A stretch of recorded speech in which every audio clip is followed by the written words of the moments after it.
You know, it's interesting. I see two extreme parenting styles. And it's interesting because they're really polar opposites. I see on one side, I see this style that I would actually call the overly permissive parent. Maybe you've met this type of parent. You know, the yes parent, the friend parent, the anything goes parent. If you've seen this parent, you know, it's the, yes dear, oh yeah, go hang out with your friends. Here, take the keys to the Escalade. Go ahead. It'll be good practice for when you get your driver's license. Go ahead, have fun. Stay out as late as you want. You're almost in high school. You need to start making decisions for yourself. So stay out. But don't buy any beer because I just stocked your refrigerator full of it in your room. So enjoy with your friends because who's your friend? Yeah, you've met that parent, you know, maybe not quite that extreme, but it's that, you know, it's okay because I'm afraid to put any rules down because if I do, then you won't like me. Maybe you've seen that example. You know, by admission, Billy Ray Cyrus said that he probably was that friend parent.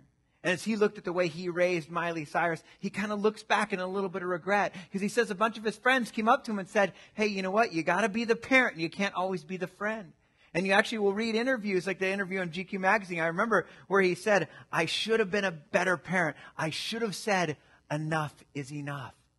But sometimes it's hard. Sometimes we don't know because there's these extremes out there. We kind of don't want to be that overly permissive parent. But what's the other choice?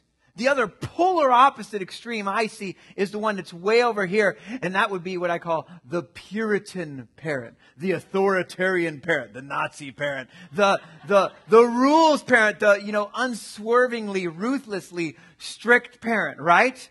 Gracie Jean, turn that smile upside down, young lady. Oh, I know you're in high school, but I know I shouldn't have let you stay up that late, an hour past your bedtime, 7:30. Were you listening to the devil's music again last night, Gracie Jean? Amy Grant? Because she's divorced and you know that she lost her salvation, all right? Because of that.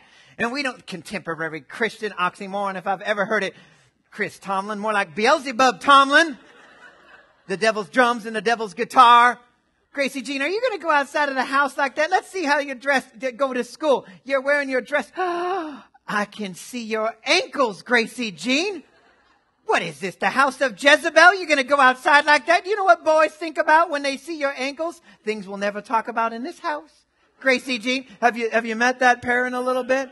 And that poor kid that's just waiting to be freed from the dungeon so they can just go woohoo and try everything when they're 18 years old. It's sad because we see examples of that.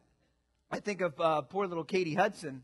Katie Hudson, man, she was raised in a church, singing and all kinds of stuff, but lots of rules, lots of stuff in the house about you can't do this, can't do that. And so she found herself, because she couldn't listen to any of the music she wanted to, couldn't watch any of the TV she wanted to, she'd go to her friend's house and watch the TV she wanted to and listen to the music she wanted to as you read her bio. And you actually find out that she even said that if she in her house said, hey, can you please pass the deviled eggs? Her mom would say, the angeled eggs. True story. Some of you guys might recognize little Katie Hudson. Oh, maybe you better recognize her by her stage name now, Katy Perry. That's how she was raised. The interesting thing, though, is we as parents, we sit there and we look at these two extremes and we sit there and go, well, do I have to be either of these?